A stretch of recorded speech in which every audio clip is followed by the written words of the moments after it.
Broadcasting live from the Business Radio X studios in Phoenix, Arizona, it's time for Phoenix Business Radio, spotlighting the city's best businesses and the people who lead them. Welcome to Journey Radio. Our journey is a sequence of events that got us to where we are today. It's the good, the bad, the ugly. It's what we look back on to appreciate how far we've come and decide our next steps.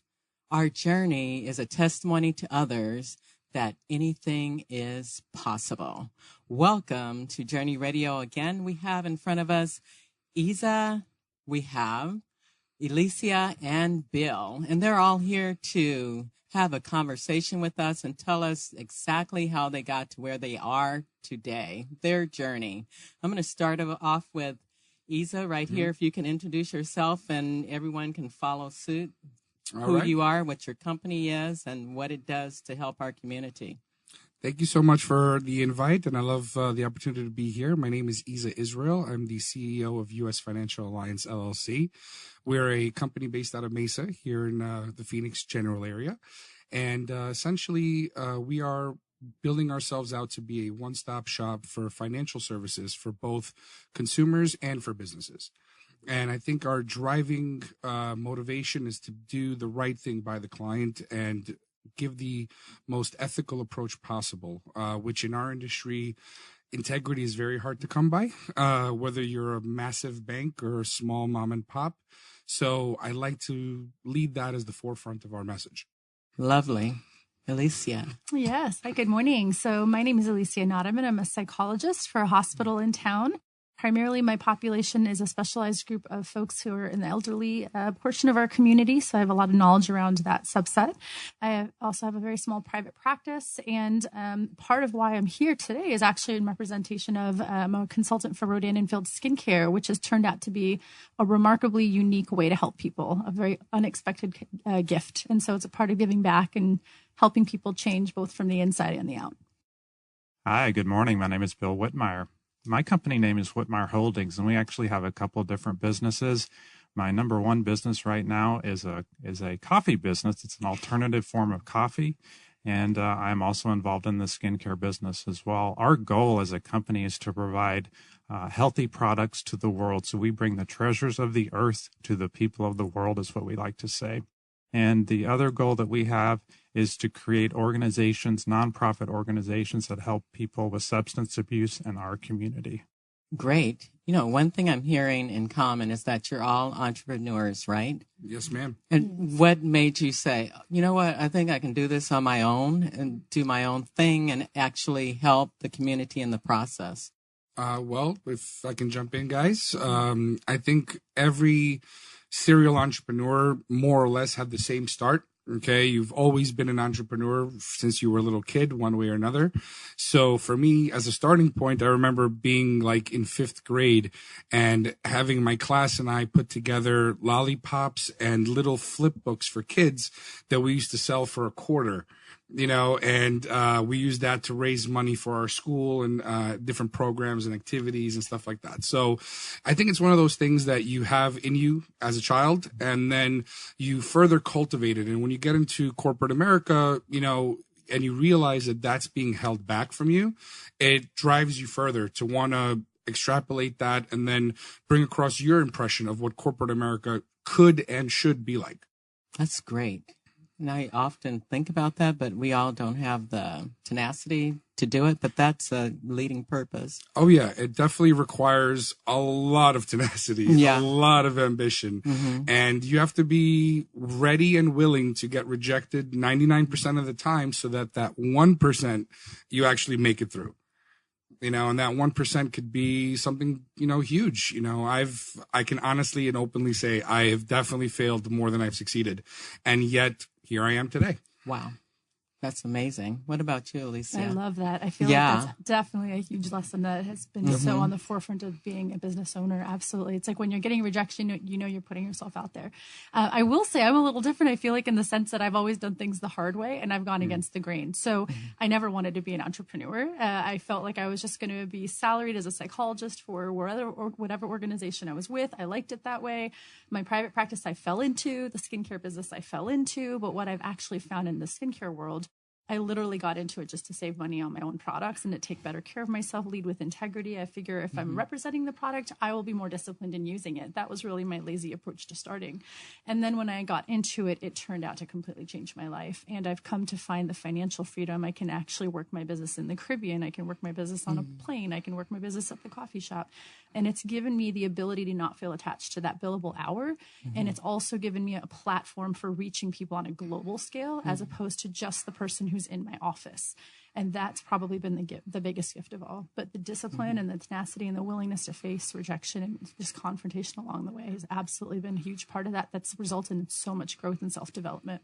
Wow. And I'm hearing you when you say global, because we always have our little 5 close friends, right? Yeah. And then just to imagine, okay, I can touch the world of billions. Yeah. That right there is actually something that it just sends chills up and down your spine. Exactly. Yeah. So what's your purpose, Bill, or the reason why you became an owner, entrepreneur? Sure. Well, having worked for corporate America, I worked in the banking business for a number of years. Being in a large organization like that, I kind of got entrepreneurial from time to time, and it didn't go over very well sometimes because I kind of had my own ideas on how things had to be done and didn't always work out. So I always kind of wanted to be the one running the show. I wanted to be the CEO of the bank. Then as my careers went on, I actually worked in the addiction recovery field for a number of years. I became an executive. And I really got a taste of what it's like to run an organization. Right. And I thought, wow, I would really like to have something to call my own one day. And so with that in mind, several years later, I decided to take the leap, and I absolutely love it. I love having something to call my own and something that I feel like I can direct and help the community with. Right. I love that. And so today we're also talking strongly on finances, because if you're financially stable and you make the right decisions, then it really helps your business or help you as a person. And so how do you help people to become financially stable? I don't want to, come off the wrong way, but I don't know if I guess I could say I'm probably the most experienced in that room because that's literally all I deal with. Right. Bill actually was with me in my office yesterday while I was interviewing a client. And I think that's the best way I can give you the example. This was a gentleman that was a very educated man, had a great job, does sales and marketing for large newspaper companies, and, an otherwise very smart guy. Came to me because he was embarrassed to say that he was struggling financially. And, everybody goes through some trouble or turmoil in their life. It happens once, twice, and some people it happens all the time. But in his case, he was a very proud man, and, it was very hard for him to open up and actually tell me the truth. So it was my job, in a way, almost to be like his psychologist, kind of, for his finances. I had to ask those prying questions that a lot of people refuse to admit to themselves, the truth. Now, the reason being is the truth is hard to hear, so because when you tell somebody, listen, you've failed as an adult, so not only is it a direct shot to the ego, but it's also a direct shot to their heart, because that's their life, that's their livelihood. So, I think the challenge is first getting people to be willing to open up, then getting them to organize their thoughts and bring out the truth of what's actually going on. And then once you've done that, then it's our role as finance people, whether it be me trying to get you a loan or me trying to get you out of debt or fix your credit, whatever it may be. The idea is if I target you for one specific service, I'm automatically doing you a disservice. Does that make sense? It makes sense. Because I'm essentially trying to force something to you. Now, as a true New Yorker, that's what's bred into us, Right. Even from my mom, as at an early age, my mom used to teach me, if you need to, you should be able to sell ice to an Eskimo for the price of a diamond and have him thank you for it. So I have that tenacity to do that. But the proper ethical thing in my mind to do for a client is to really sit back and listen, and that's what a lot of people fail to understand. I go to a lot of meetings where I network with other business owners, and every single one has the same thing in common. They're trying to sell me their service, push me their idea. whether I need it or not. And what I do is the opposite of that. I listen to the client. I interpret what it is that they're telling me. I try to read between the lines of what they don't feel comfortable telling me.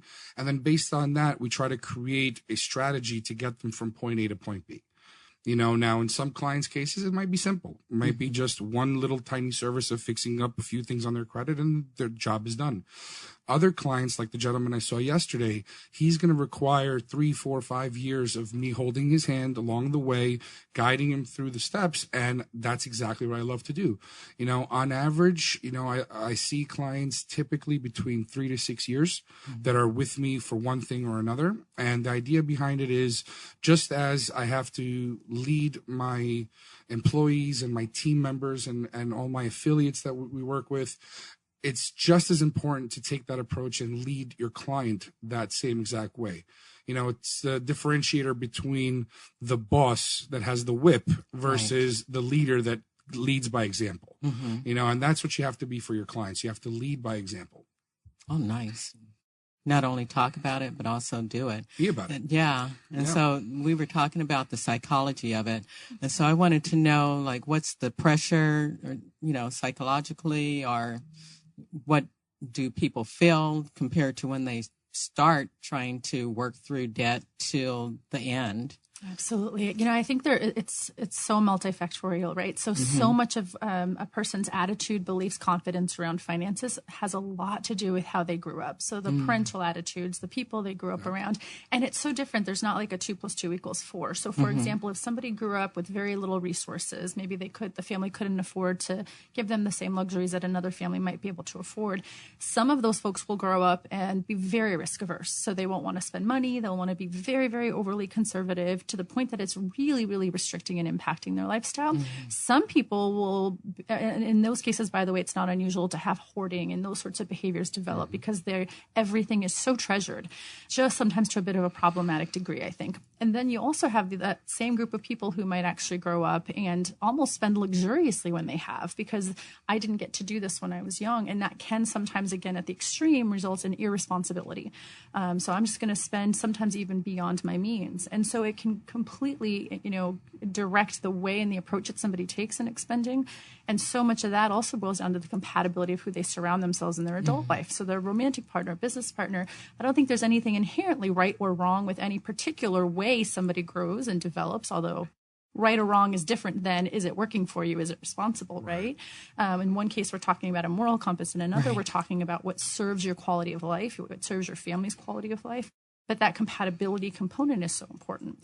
And so I think a lot of those components go into place. I wrote down things like fear of security, fear of loss, fear of reliving past traumas around finances, fear of cleanliness, even to that degree. And so that, as I mentioned, can really develop into that overindulgence or aversion to spending.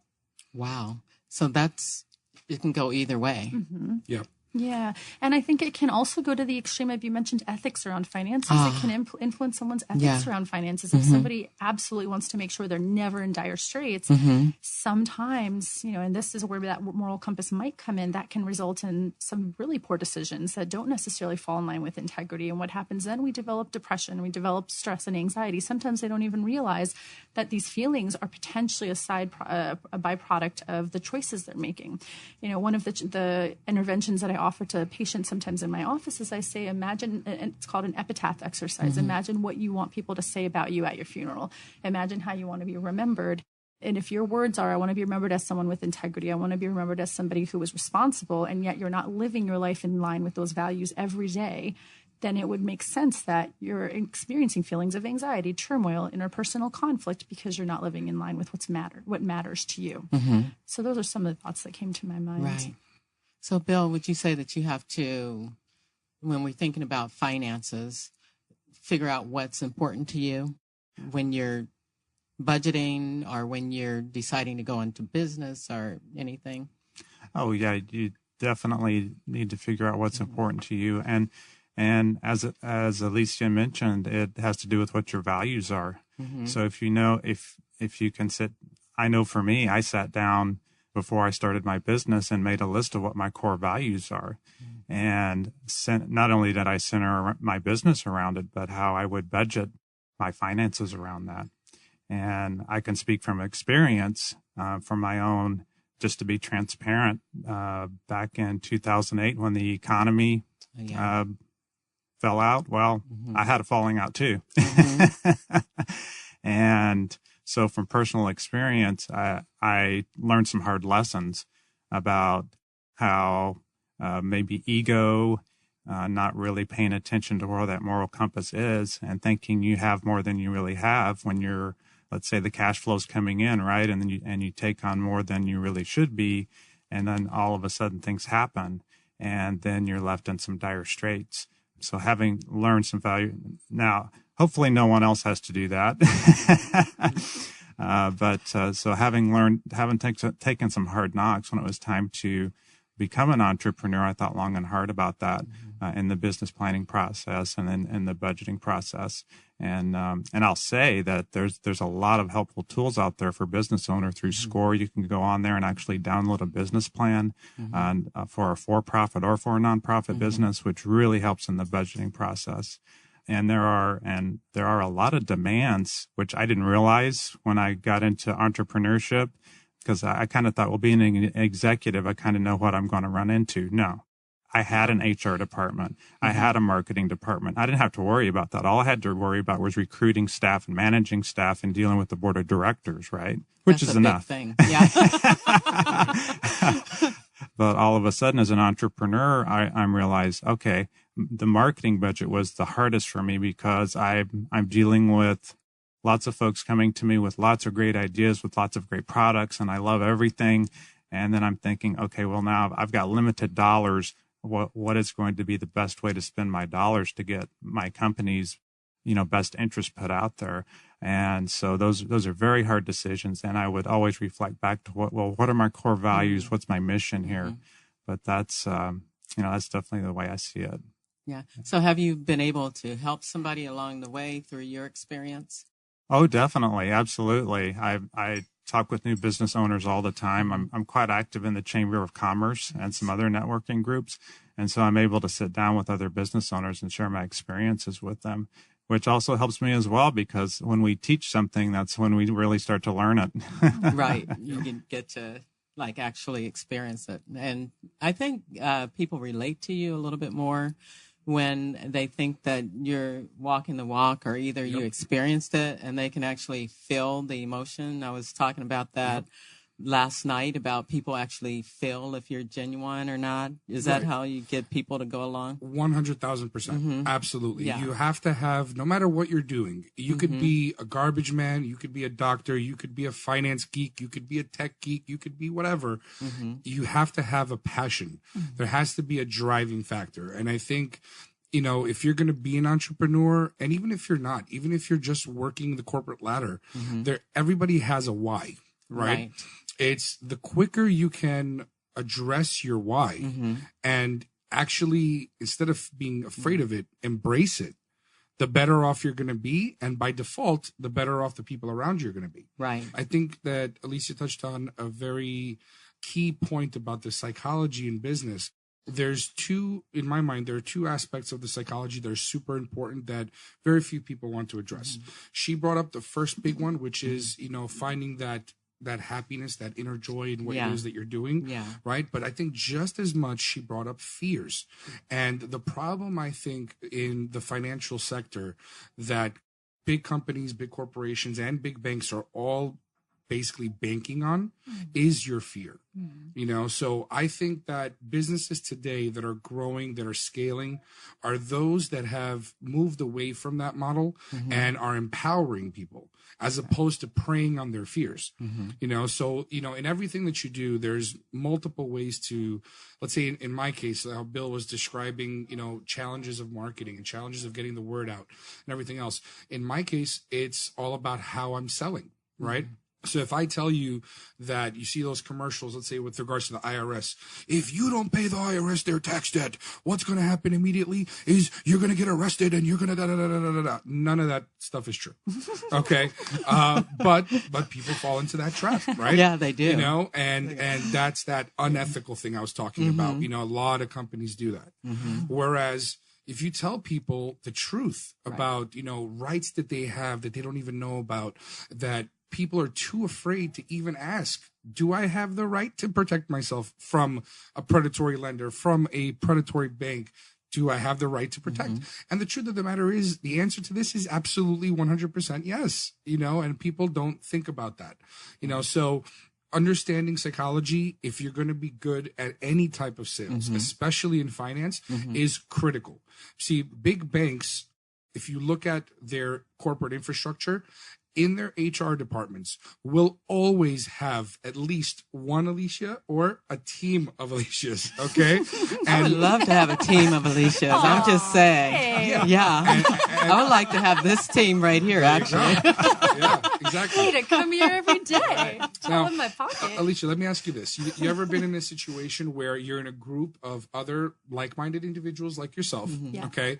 And all of a sudden somebody comes up to the group and says, okay, well, you understand this part of psychology. You understand this part of psychology. You understand that part of psychology. How do I monetize it? Right? There's two ways you can answer that question. Well, you could say, all right, let's take the aggressive, fear-driven approach, or let's take the compassionate approach. Let's listen. Let's absorb, information. So I treat what I do very much how she would treat a patient. So when you come to me for financial questions, you're my patient, you're my client.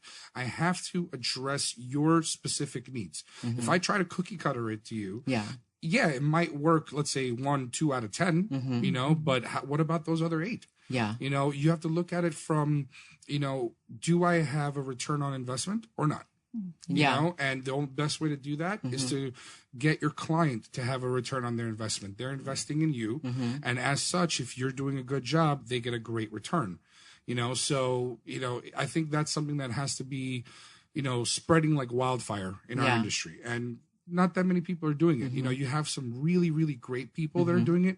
Great examples are like Tony Robbins, Gary Vaynerchuk. These guys are doing it, living it. So for me, I think they're kind of, I haven't been lucky enough yet to actually meet these guys in person and, say that they're my mentors, let's say, but they definitely are great role models. They are.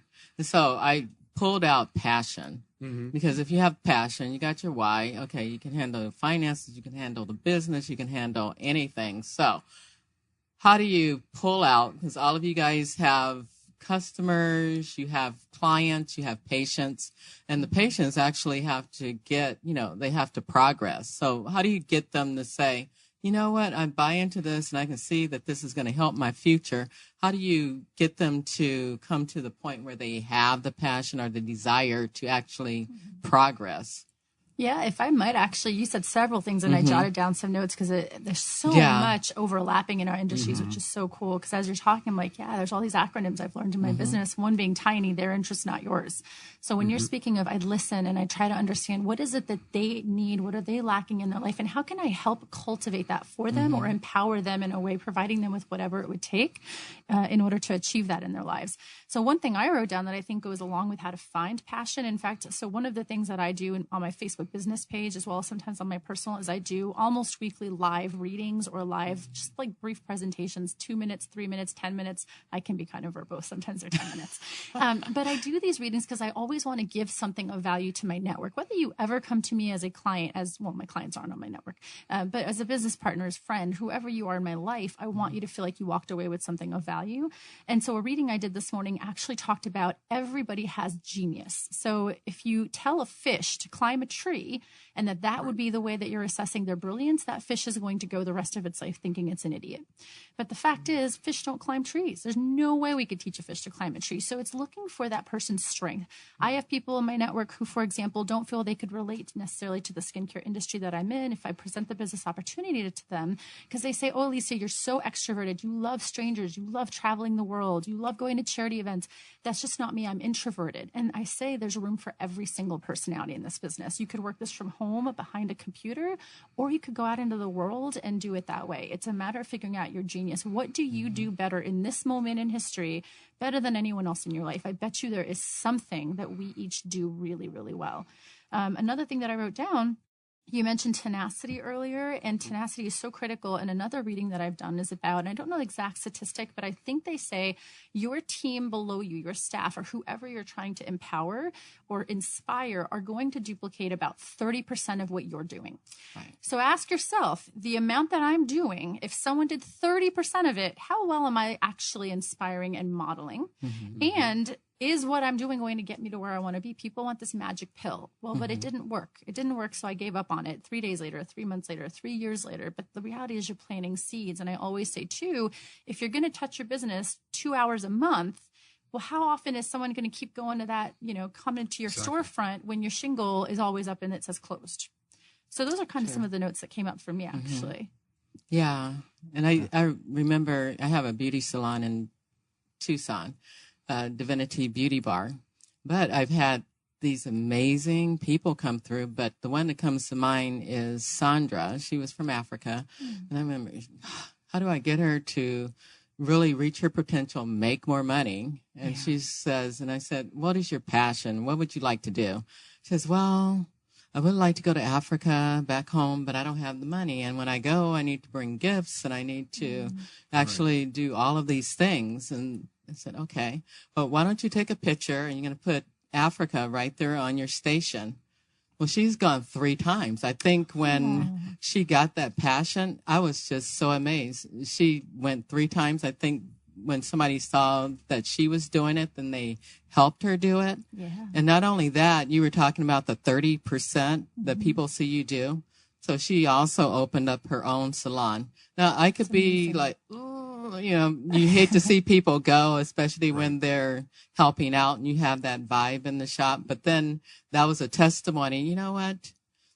That's what Divinity Salon does. We build leaders. We not only have Sandra going to Africa, we have her actually building her own business. And then we also have within that Desiree Cook. She came back to us and she has a nonprofit, IMU 360, helping the youth. So that's awesome. That 30% that like reaches the 50, 75. It's you're making me planted those seeds. Get the trees that grow. And you don't see it when it's happening. It's like, why are they calling me Miss Enid or Mama Enid? I don't like that. I think it makes me feel old. But then it's like, so they tell me it's a sign of respect. So I said, okay, bring it on. Absolutely. Yeah. So that's you guys are right. You're hitting the button consciously. Yeah. Right. Yes. Yeah. Yes. So for me, it's all of the above and adding value to people's lives. When I was a teacher, I taught high school and middle school. And one of the things that I did with the young people was I looked for a way to add value to them. And that's how, and I worked with a lot of young people that had a lot of problems. And one of the key things that I had to do was gain their trust and gain their rapport. Same thing goes with business, right? And that's kind of where I learned how to do what I do in business when I was in the education field. But when I was able to gain the students' trust, then all of a sudden, hey, they're doing their homework. They're coming to school. And then I took the same skill set, if you will, and brought it into the business world. And when I listen to someone that wants to get in the business world, or maybe listen to a business owner that's struggling, I can figure out if I'm really listening to them, I can kind of pinpoint where their pain is and offer a solution for that. I see myself as a solution-oriented person, and a lot of times I can't see if I'm struggling, someone else has helped me in the past, right? Because they could see the big picture. And when I'm working with someone else, I can see the big picture and say, well, maybe you can try this or try this over here, and give them resources.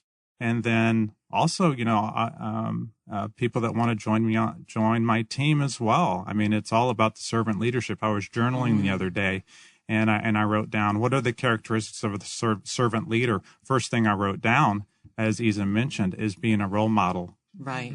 They do what you do. If you're in the office or out there making sales calls or whatever it is that you do at 7 a.m, 8 a.m, calling on other businesses, well, your people will do the same thing. But if you're not doing that, if your day starts at noon, what do you think your people will do? Right? They're there at noon. More like 3. Grab coffee. Yeah. And I'm hearing everybody saying trust. That was really key to me. And I started by looking up integrity because my personal coach, she was like, I get so tired of people saying integrity is doing the right thing when nobody's listening. So let me look this up. But it was like you embody this person that people can trust, people can follow. And that's what I'm hearing from all of you guys is, okay, I'm a person of integrity. How did you get there?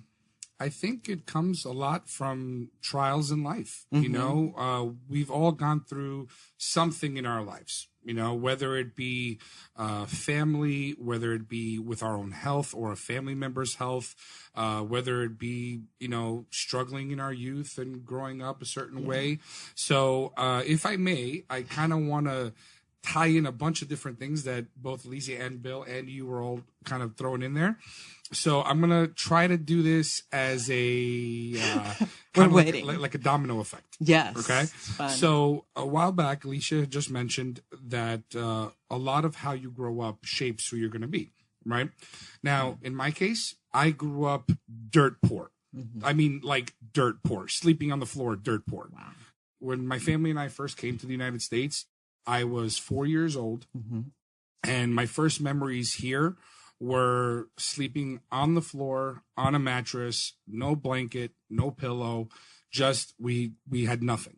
And, we were fortunate in that we had a lot of people in the Jewish community in New York that helped us out. And in my upbringing, it was always about, no matter what you have, whether you have a penny in your hand or you have $1 in your hand or you have $1 million in your hand, make the most out of it, right?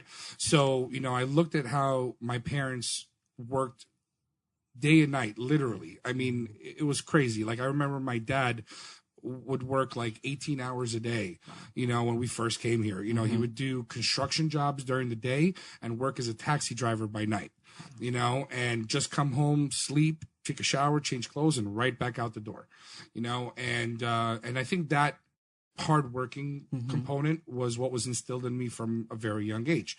Now, that builds on who you start to become as you get older, right? When you get into school and you start interacting with others, now those environments start to shape who you are, and it becomes very easy to lose yourself within that. Right. So for me personally, I was, the honor roll student always. By the time I was out of kindergarten, I spoke 3 languages. I was way advanced for my age. But even with all of that, we still had obstacles. We still had hurdles. From an educational standpoint, my scholastic achievements were phenomenal, but they could have been even more so had my parents had the resources like Elicia was mentioning, but in every aspect of your life, you have a choice, okay? You can either choose to allow something to define you or to use that same thing that could be defining you to fuel you, So I'm going to speak for myself. I don't want to speak for anyone else, but I personally have gone through tremendous amounts of adversity, both from physical ailments to injuries, to problems with health in the family. I'm fortunate that I still have both of my parents, but both of my parents, even though they're young, very ill. My mom suffers from congestive heart failure. My dad has really bad diabetes, and those were products of their lifestyle choices. My mom, worked her tush off, as you can say, and so did my dad. And like my dad, if you think back, 30 years ago, this is before we had energy drinks, before we had Red Bull, before we had all that. The way he used to stay awake is he used to take a 2-liter Coca-Cola and use the sugar to keep himself awake while driving, right? And that eventually turned into diabetes, okay? But that said, for me personally, I think the defining moments that build your character, that build your integrity, are how you treated yourself and those around you when adversity hit, right? Yes. So I had to deal with that personally from a very young age. Growing up poor was one thing. When I was a teenager, I got into football. I did football for a long time. So that teaches you dedication, discipline, teamwork, right? But beyond that, I met with very big adversity very early on. Okay. I had some very traumatic injuries at age 16. I was already having my first 2 surgeries, and that just led to another series of injuries after that. But along the way, that reels in your character, right? Because I was told at age 17 by every doctor I saw, I would never play football again. I would never do any sport again. I wouldn't be able to move my arms, and sure enough, I used that as fuel. By my bed, 6 months, 7 months of recovery. I had every medical book, I could think of. And I used that to fuel it. So I apply that same aggressive tenacity to everything that I do. And I think that's that passion that Elicia was talking about that people see. If they take 30%, right, you better be at 300% because they have to get it to 100. Right. And you can't lead that example unless you're there. You know? Right. And that's my motto. If Messina doesn't sit down, neither do you. And they're going like, oh my God, I cannot do all that. Yeah. But you're right. That's what makes you a great leader, right? Yeah. You know what I mean? Because people see you doing it, and then all of a sudden they're like, if she could do it, right, I could do it. Right. It's like, the leader's in here and she's sweeping the hair off the floor. Exactly. Everybody got to jump in and do something. And Yeah, I love what you said, too, about the integrity with yourself, because I think people forget that and the importance of integrity with themselves. Yeah. So as you said that, what came to my mind is I do these presentations in the community. Again, another way that I give back with my business and just giving back the time is I do anxiety and stress management presentations just in like the public arena. And one of the symptoms we talk about that comes along with stress and anxiety is a difficulty separating from others. And a lot of people assume physical separation. Oh, that means a person doesn't want to leave the house. But I'm also talking about emotional and cognitive separation. In other words, who are you living your life for? Is it someone else's approval? Because does somebody else know what keeps you up at night? Does somebody else know what truly all the different components of your life? And if not, then why are you allowing their opinions, preferences, etc., rule your decisions? That doesn't mean don't take in the input, but trust yourself enough to make the best decision for you, considering safety, considering responsibility, considering, again, that moral compass, and how much that leads to stress. And then also with stress, integrity with self, you mentioned sickness. A couple of years ago, my entire life was psychology. And I love being a psychologist. Don't get me wrong. I absolutely love it. It's the most rewarding career I could ever pick for myself. But I was working full-time for a hospital. I had it was supposed to be a part-time private practice, but it was a lot. It was probably over 20, 25 additional hours a week. I was volunteering in psychology. I was also working with nonprofits. I was teaching in the community. I look back, I'm like, how did I do all that?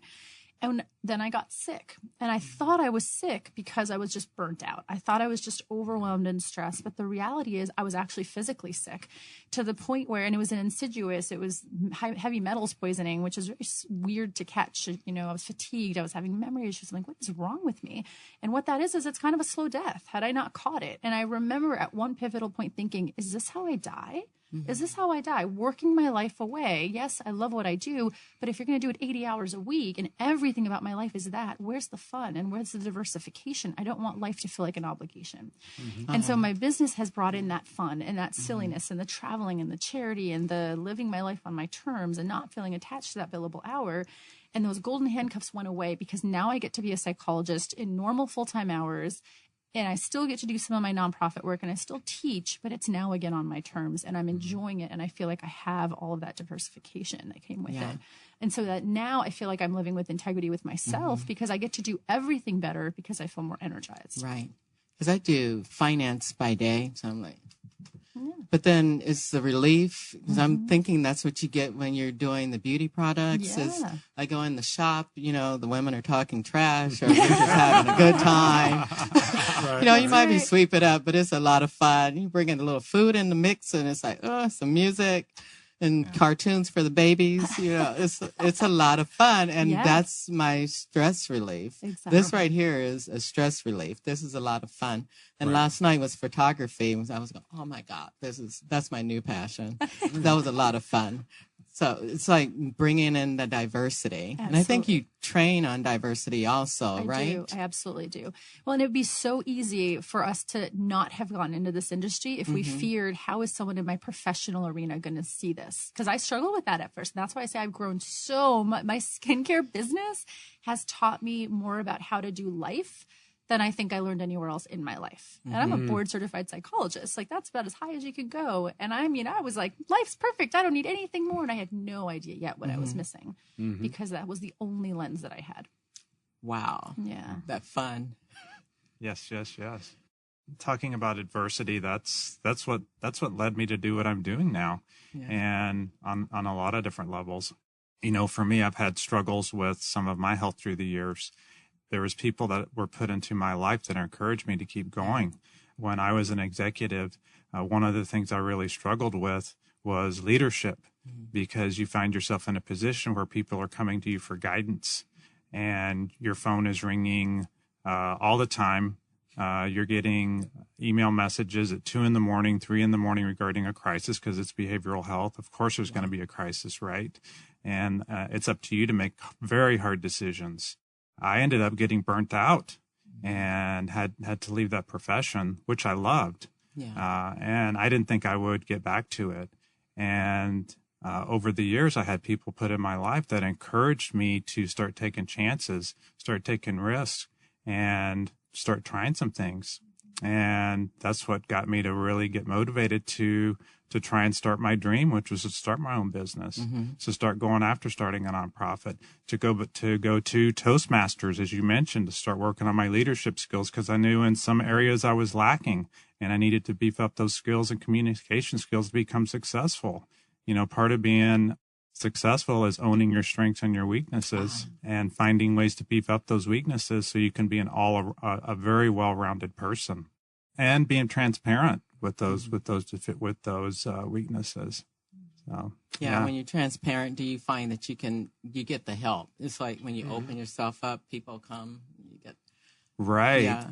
Right, exactly. And people are so willing to help you. One of the things that I find in my networking groups and like in the Chamber of Commerce, our industry, some businesses overlap, right? There's not always one game in town, right? Right. So, and I thought, well, being a new business owner, I wasn't sure how that would work. And then I started talking with people, and everyone is willing to help you, If I'm transparent with people, I'll speak for myself. Right. If I'm transparent with people with what I'm going through and what I'm struggling with, they will help me. Yep. Which is not when it's a little bit. When I was at ASU, I majored in the sciences. The scientific community is very competitive. So if another lab was working on your same research project, you didn't share information with each other. Right. And I thought the business world was the same, and it's not. People really want to help you. People want to see you be successful. So can I piggyback onto something that Bill just said? So you mentioned transparency, and I love that. And I one comment I was going to add on earlier, and you just reminded me, is also just accepting responsibility and accountability. And that goes hand in hand with integrity too. I find that in today's culture, people don't really like to apologize or just own it. When you mess up, just own it. It's okay. We all make mistakes. We all goof up. And I'll tell you, I'll speak for myself that I will trust you 10 times harder, faster, and longer if you simply say, I goofed. I'm so sorry. Where do we go from here? Then if you try to pretend it didn't happen, and just brush things under the rug, because now there's that awkward tension, and it's like, I don't know if I can trust this person. I don't know if that relationship is sustainable. And same goes for how people will view us, right? Right. Yeah, we're all living our lives and just trying to be happy. Right. So let's just notice that and be okay with it, but just also speak to when transgressions happen, for example. Right. I think that's actually a great way to weed out who you're going to actually end up working with versus all the people you actually meet. Right. So when stuff like what she just described happens, there's going to be two types of people. One that tries to address who's at fault. Right. And then one that tries to address whose responsibility it is to act and fix the problem. Right. So the way, exactly word for word, the way she just described it, okay, if I screwed up, I'm going to own it, take pride in what I did, whether it was wrong or not, and then do everything in my power to make it right for that person that I've wronged, right? Now, if I'm not willing to do that, there's no such thing as I have character or I have integrity, because you don't. You don't, because now you're just looking out for you, but if you're going to have people like Bill and I have had the fortune of working together for a while now, for the last couple months, and he, by default, I think, is such a sweet man and such a nice person. You want to pour yourself into him. You know what I mean? Like you want to be there for him and everything, because that's just how he is. He draws that out of you. Where you have other people, not so much. Yeah. Me and my daughter, we have that bad juju, karma. I'd say, should we approach that person? She's like, no, I don't think so. We don't want them in our world of integrity, right? And so that's how it is. Mm-hmm. You don't want to do business with them, and that'll cut them off quick. Oh, yeah. I mean, I don't believe in pushing someone to work with you if they're blatantly doing stuff that is contrary to that. They might say they want to work with you, but, and they blow smoke. But the reality of it is, if you're actually willing to work with me, have some skin in the game. Right. Be in it. Be involved. Don't just say it with your words. Act on it. Yeah. And it's kind of comical how that, even though we might want it because it might look beautiful, for some reason, those people are cut out of our lives because you just can't get to that meeting, or you can't get to that, signing that contract or something. Do you guys experience that? And you wonder, why it's so much of an effort? I do, definitely. And yeah, it's almost like there's a roadblock, and it's just not happening. And the other thing that sometimes happens is, like, sometimes things don't get followed up on, for example, or you this has happened to me, have a meeting arranged. You're very excited about this great meeting that you're having. You're sitting at Starbucks and you get stood up. Yes. Sorry. That happens here way too often. Way too often. Yeah. Both Bill and I have had the exact same experience. Tell me not, right? Yes, we have. Yes. And it's crazy. I'll give you guys the funniest example. Just the other day, I was telling Bill, I had like a really, really full morning. I had back to back meetings, and I was, I'm very, very on it. So if I have a meeting with you, I'm 5-10 minutes early, and I'm prepared and I'm ready to go. Right. That morning was like the epitome of Murphy's Law. All right. Every single person that I had scheduled from 8:30 in the morning till noon had either canceled or rescheduled or something. The funniest one, though, was for one of my businesses. I had to do some high-level insurance policies. So I went to see an insurance broker who had scheduled me for 11 a.m. I was there at 10:51. I get out of the car. I'm ready with my laptop. I'm excited about the meeting. At 10:55, I get a phone call. Oh, hey, Isa, I'm so sorry. I'm not at the office. I had an emergency, and can we reschedule? And I'm like, well, I'm outside your building. Can you please send me someone that I can speak to? Ends up sending me someone. That person, completely incompetent, and then takes my information, and I went about my day. I had other things to do. I didn't end up getting a call back regarding the main reason I was there in the first place till 6 p.m. that same day. And I'm like, you got to be kidding me. How do you expect to have me as your client? You know what I mean? I'm actually impressed you got it the same day. Right? I thought it was going to be 24 hours, 48 hours. Right. Yeah. I got to say how amazed I am at how often people will say, I don't have time. I'm just so busy. So busy. And I feel like I'm so busy. It's nails on a scratchboard for me. I would much rather you just say it's not a priority for me. Okay. Because if a hot date popped up out of nowhere, I have a feeling you would figure out how to make time for that. Yeah, exactly. It's not a priority. And I also wrote down, I feel, and one of my favorite leaders and trainers in my RNF industry, his name is Jim Larson. And he talks about how when people say I'm too busy, or they come up with all the different objections on either the business isn't right for them or the product isn't right for them or whatever it is, what you're really saying is either I don't trust or I don't have faith in the product or the business. I don't believe this is a vehicle to get me to where I want to be, or I don't believe in myself. Wow. Yep. And that's powerful. Like when you flip that statement and instead of saying I'm too busy, say I don't believe in myself, or I don't believe in this opportunity, or I don't believe in whatever's in front of me. Okay, now I've got something to work with. Either do you want to have a conversation about it, or I simply respect that. I now know where we stand, but let's really just be authentic and honest and transparent. I like we that. know where to go. Yep. Yeah. And when we're honest with ourselves, so for example, time management. When I sit down with my calendar, so one of my business mentors, here's what she says as far as time management. So I sit down every week, sometimes multiple times during my week, and I write out my whole schedule. And so I write in things like sales calls. That's the hardest thing for me to do is make sales calls. And then I'll write in weekly budget, business budget. There's also a time to sit down with my wife to go over the personal budget, right? So I do all these things.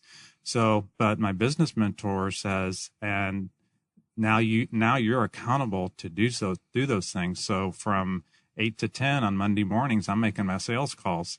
If I'm not making those sales calls, why didn't I do it? I set aside the time. Why didn't I do it? What's stopping me? Mm-hmm. Maybe it's fear. Then I've got something to take a look at, right? But it's those intentions. So we do have the time. It's just being intentional with our time and how to manage it. I love that. Yeah, intentional. I think that's one thing I'm hearing around here is that you guys are all intentional. Yep. Does that help you to get to where you are right now to be successful? I think so. I mean, I think we all have that thing in common where Yes. we're driven, but we're also continuously reflecting and self-aware. I love that. Bill touched on how he does it, right? Yeah. I personally do it a little different, but it's the same foundational basis, right? So if you are actively trying to improve yourself, you're always going to get better. There's no way that you can be trying to improve yourself and then go in reverse. Right. A few months back, I downloaded the Rosetta Stone program because I wanted to add Spanish as my 6th language, right? I started it the first few weeks. I was making time for it and everything else. And then things got busy at work. I put it to the side.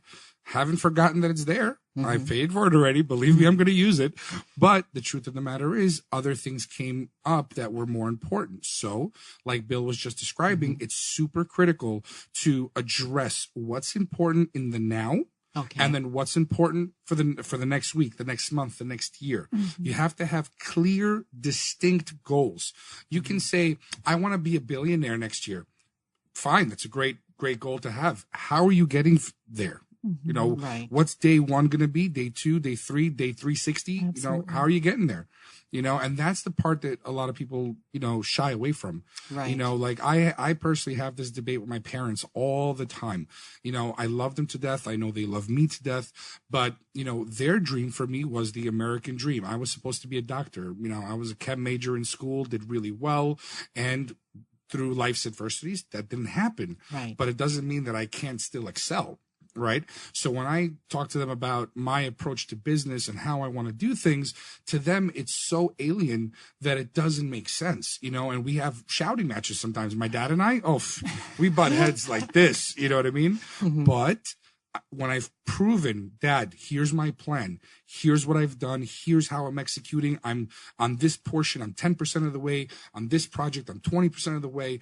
And then they start to understand it, And I think that ties into how Bill was describing he does it.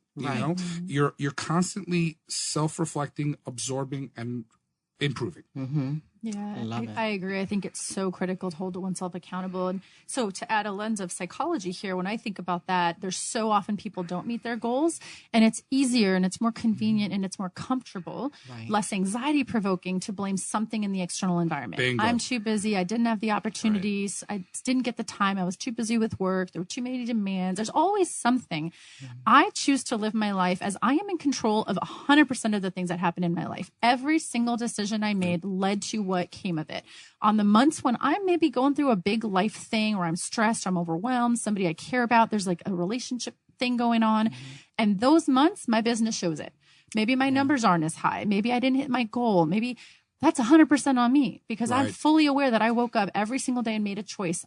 You know what? My head's not in it, and that's okay. I give myself permission to experience that, but then I don't blame anyone but myself at the end of that month. Then on the months when I am on fire, I'm going to events, I'm traveling, I'm doing all the things that I like to do, and I'm in my happy place, and I hit those goals. And in fact, I blow them out of the water. And that, again, was 100% on me, every single thing. There was a meme. I love memes. Came across Facebook the other day, and it said, I am responsible for 100% of the things I say. I am not responsible for how you interpret it. And that was powerful. And I think Amen. it's the same for what I say and what I do. Yeah. And the last one I wanted to make too is people become discouraged when they keep moving the finish line without Right. appropriately rewarding themselves along the way. And a reward doesn't have to be this big expensive reward where you just undid all the wonderful progress you made. But what we do is we just keep trudging along. We don't reward ourselves. We hit our goal and then we're on to the next goal and we didn't celebrate. You just hit your goal. You just move right past it and you forgot that you just hit an incredible achievement. Wow. Recognize that achievement before you just push past it and set the next goal. Yeah. Right. So I hate to do this because I am having such a good time, but we're we're towards the end. But I'd like to start with Bill. If you can tell us again what your information is, your company, and how we can get in contact with you. Oh, sure. So the company name is Whitmire Holdings, and the best way to get a hold of me is you can call me 602-820-0664. My email is billwhitmire@trythecoffee.com, or my website is billwhitmire.trythecoffee.com. You can find out all about me. Yes, I have to go and try the coffee. Great. How can we get a hold of you, Elicia? Sure. So Elicia Nademin, my name is spelled Elicia. I'm actually on Facebook. I have a business page there with my skincare world, but it's so much more than just skincare products or the business. It's also, I do the motivational videos. It's all about self-improvement and self-development. So please follow me there. I will go live. You'll get notifications when I go live. And that is the number 4 a new you. So 4ANEWYOU. You can certainly also send me an email, and that's ELICIAN as in Nancy @gmail.com. And I believe you'll have all of that information. And then finally, I have a website that folks can go and peruse. They can take my skincare quiz if interested. We have products to help get rid of wrinkles, sun damage, discoloration, sensitive skin issues. Our eyelash product's amazing. It naturally enhances longer, darker, fuller looking lashes, which is a lot of fun. It is. But that's the number 4 a new you, the number 2.com. And so I would love to just kind of help. One of the nonprofits I'm actually looking for possibly getting involved in the community, in case any of the listeners happen to know of one, is I want to look to giving back in some fashion with an organization in town that works with the elderly. And specifically, I'm looking to become a part of a board and really help to share resources and share the expertise I've developed now over the last 10 years. So if anyone knows of anything, please feel free to reach out to me. Love it. Cool. And I guess for me, it's simple and straightforward. Full name is Isa Israel again. And the name of the company is U.S. Financial Alliance, LLC. You can look us up on our website, usfinancialalliance.com. On the website, we have a variety of copious amounts of information for all the different services that we do. We're always looking to help as many clients as we can. Obviously, we're also looking to empower individuals that can be referral partners and affiliates and be part of the group so that we can spread that message even wider. My direct way to reach me, this is the longest time that my cell phone has not been attached to my face. So this is the best way. So I'll give you guys my personal cell phone and also my office line, which is personal cell phone is still a New York number, 347-543-5333. Tried to make it as easy as possible for you to remember. My office line is 480-428-0001. My email is first initial of my name, Israel, ISRAEL, @usfinancialalliance.com. If you have general questions, you can reach us at our service @usfinancialalliance.com email. And there you'll get a prompt response right away, so that you can have your questions answered. And also you can book an appointment through the website, so you can reach out to us that way. And soon coming is we just started building out our LinkedIn and our Facebook and all our social media pages. So those are going to be coming in the next few weeks. And we'd love to hear from you. Oh, great. And we've been brought to you by Divinity Beauty Bar down in Tucson, Arizona. That's at 3402 East Broadway. And if you want to look beautiful, feel beautiful, just come on down. We can give you a weave, a wig, a color, a cut, anything you like. Beautiful nails, too. I'm just saying. I'm wearing some today. And I also want to give a shout out to the Tucson Lions Breakfast Club. They're going to be at the 4th Avenue Street Fair this weekend selling beer. Stop on by and have a beer. And also we'll be doing the golf tournament, and just go online and see them at Tucson Breakfast Club And you can find out a little more about them because they're all about raising money for the children's camps, and camp abilities is what it is. Thank you, and just enjoy your weekend. And want to thank Isa again, Elicia, and Bill. You guys have been a great inspiration to me and probably everyone in the room. I see Karen shaking her head, and we also have Catherine shaking her head. So good stuff, good conversation, good food for the mind and body and soul. Thank you. Thank you. Thank you for having us.